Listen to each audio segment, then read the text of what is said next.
Hey everybody, welcome back to Upstreet Online. I'm so excited that you're here this morning because we're starting a brand new month.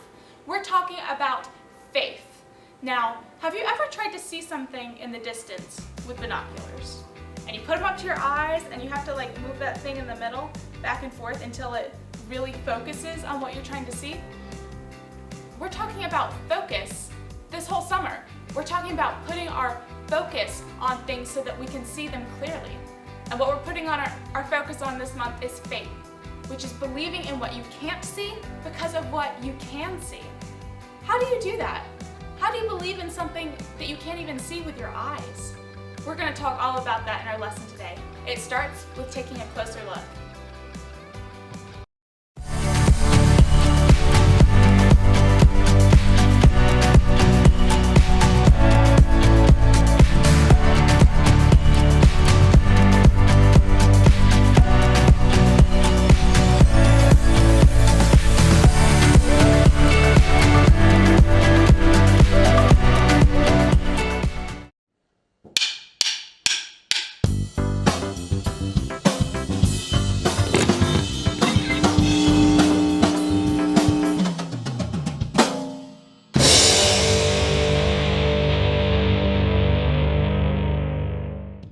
What do you believe in? You believe I can catch a ball because you just saw me do it. You believe your dog is shedding his winter coat because you can see all the fur that your dad makes you clean up. You believe the floor is solid because you haven't fallen through it yet. Some people say seeing is believing, but faith says use what you can see to believe in what you can't see. You can't see the wind, but on those wild, stormy evenings, you can see what it does. Whew. You can't see what's happening inside your stomach without an x-ray machine, but you believe that this can be fixed by this. You can't see your parents' love, but you can see the way your mom cuts your sandwich just the way you like it, and how dad drives you to soccer 4 times a week. And no, you can't see God with your physical eyes, but you can see him in everything he's created. You can see his love in the kid who's kind to you on the bus, and the drive-thru lady who smiles and gives you extra fries. Most of all, you can see who God is in Jesus and the eyewitness accounts written down by his best friends. When you trust, even when it's hard to see, when you live a life based on faith in who God is and how he tells us to love, others can see God at work in you. That's why faith is an amazing way to worship God with your life. Because worship is about more than just singing loud. It's all about living loud.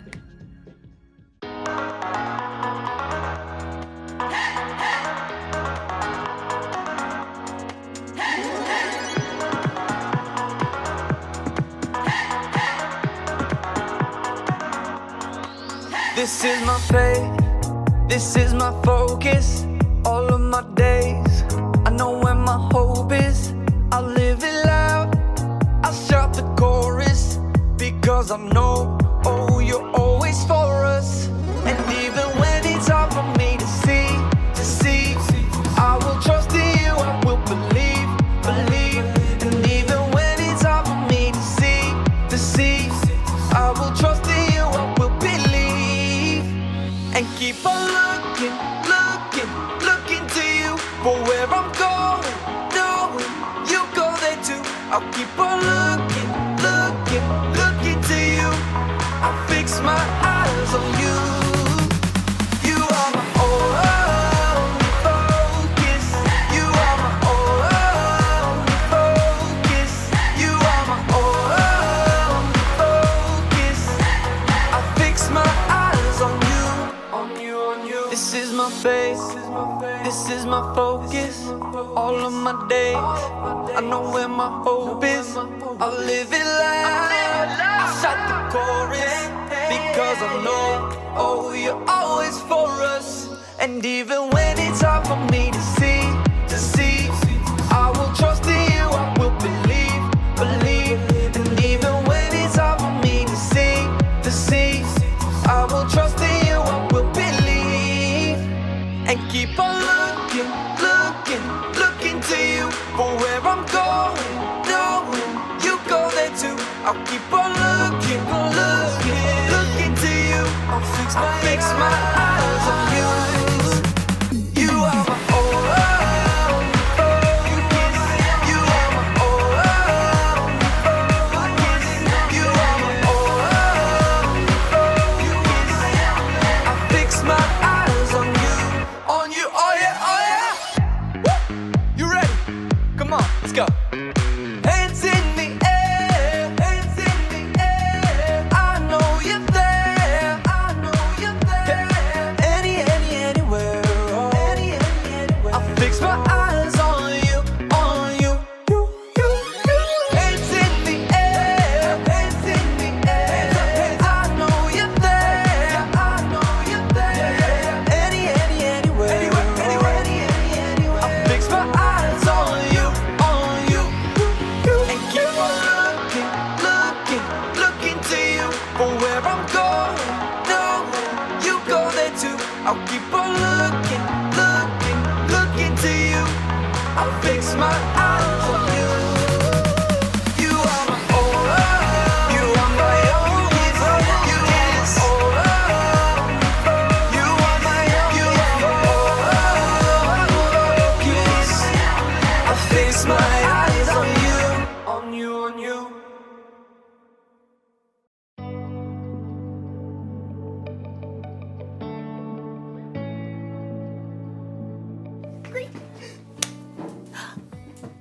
Hey everybody! I'm Erica and I'm so excited about it being summertime! Summertime, yeah. One reason I'm so excited is because I have developed my very own STEAM lab! Look at it, check it out. Look at. Wow. Isn't that so awesome? You're probably wondering what that stands for. Science, technology, engineering, art, and mathematics. And I'm not totally sure how things will go in my lab this summer, but luckily I have faith. Faith is trusting in what you can't see because of what you can see. You see? You see what I did there? I have faith that I'll learn a lot and probably have fun doing so. I mean, just look at this place! Check it out. Wow! Oh, wait. Perfect. Check out this microscope! Microscope. I've always been amazed how microscopes can let you see things that you normally can't see. Take hair, for instance. Ow. Ah, look at that one. See, it looks like a thin line. Mine's kind of curly. Ooh, you can't see it, can you? But put it under a microscope. Wow! Cool, right? What about the inside of a piece of grass? Put it under a microscope. Whoa! Look at that! The inside looks like a whole bunch of smiley face emojis. I mean, you never see that just by looking at grass. Today's Bible story is all about not being able to see everything, but remembering that God always does. It's like he's always looking through a microscope or something. So, let's take a look at this story and see what we can find. Unbelievable! Wait, is that really what my hair looks like? Yeah. The Bible. It's 66 books of history, stories, letters, and poetry that fit together to form God's one big story. The epic adventure of how He created us and loves us so much that He made a way to rescue us. As we travel through the Bible, from Genesis to Revelation, we discover people who met God and found their lives changed forever. Now for an amazing story, inspired by the book of Hebrews, chapters 11 and 12. Gotta have a little faith, faith, faith, faith. Keep the faith. Take a leap of faith. You know, a lot of people toss around the word faith lately. We say you can break the faith, or just take it all on blind faith. But true faith isn't blind at all.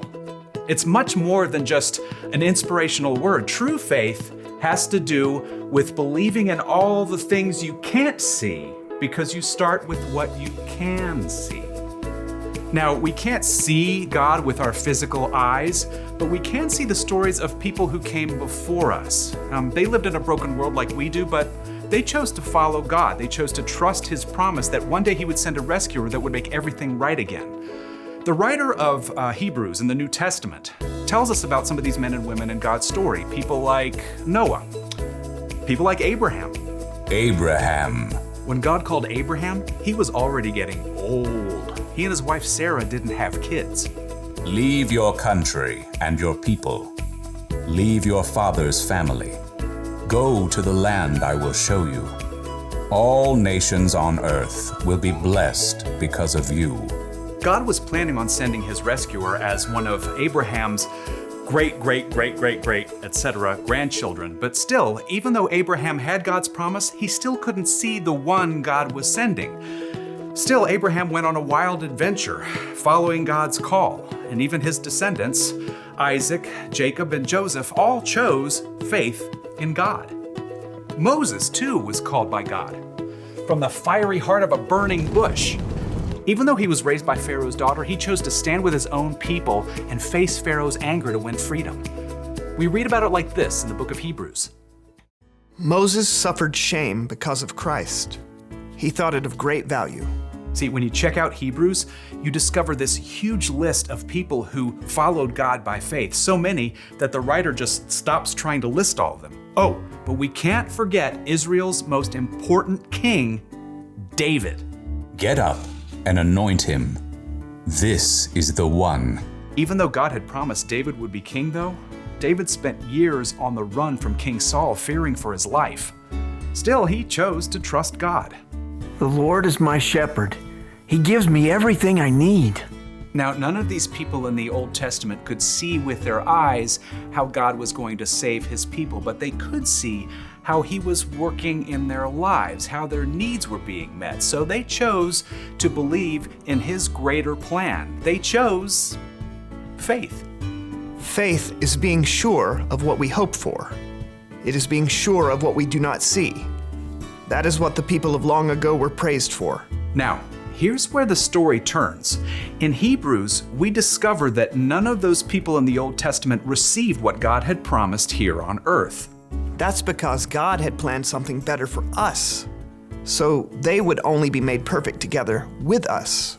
God's plan includes all of us from the very beginning of creation. So at just the right moment, at the perfect point in time, God sent his rescuer, the hero, his very own son, Jesus. Jesus showed us how to live. He showed us what God was like, and he told us the most important thing. If you love one another, everyone will know you are my disciples. Love God, love others. It's the heart of the whole story. But then, Jesus was killed, and his friends thought the story was finished. Period. Dot. The end. Until God raised him back to life.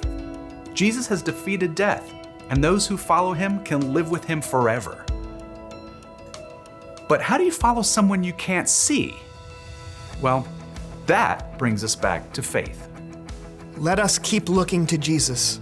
He is the one who started this journey of faith, and he is the one who completes this journey of faith. He paid no attention to the shame of the cross. He suffered there because of the joy he was looking forward to. So think about him. Then you won't lose hope. The early believers, Peter and John and other followers of Jesus, had seen him teach and heal. They saw him after God raised him to life. But after Jesus returned to heaven, the believers continued to live by faith. We have to speak about the things we've seen and heard. Because of what the new Christians in the early church had seen, they could believe in what they could not yet see, the end of the story, where God makes everything right. They kept the faith, and because they did, we can choose faith too.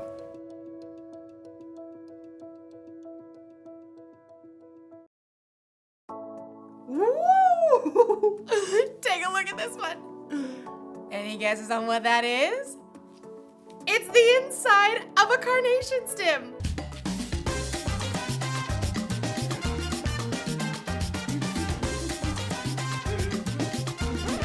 It's amazing how things look so different under a microscope than they do just with our eyes. It makes me think of Hebrews chapter 11. It's where we can look back to all these people in history who had faith in God. Even though they couldn't always see how things would turn out, they believed God and His promises. They lived by faith. And you can live by faith too.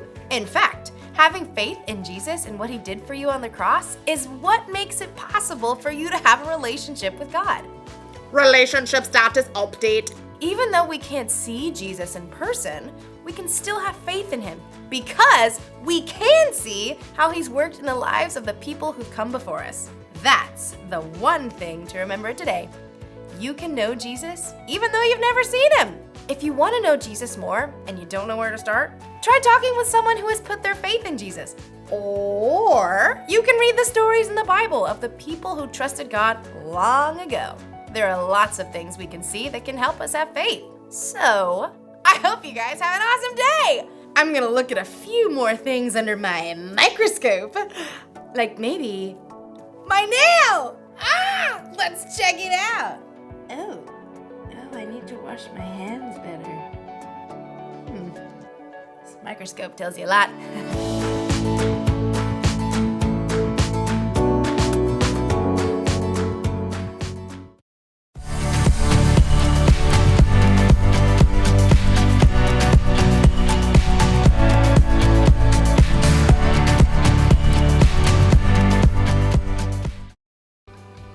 You can know Jesus even though you've never seen Him. Isn't that amazing? And the more you get to know Jesus, the more you understand what His presence is like, the more you'll understand how much He loves you. And I can guarantee you, it's a lot. Thank you so much for joining us today. Don't forget to check back on Wednesday and on Friday for our DJ dance party. See you next time, guys. Bye.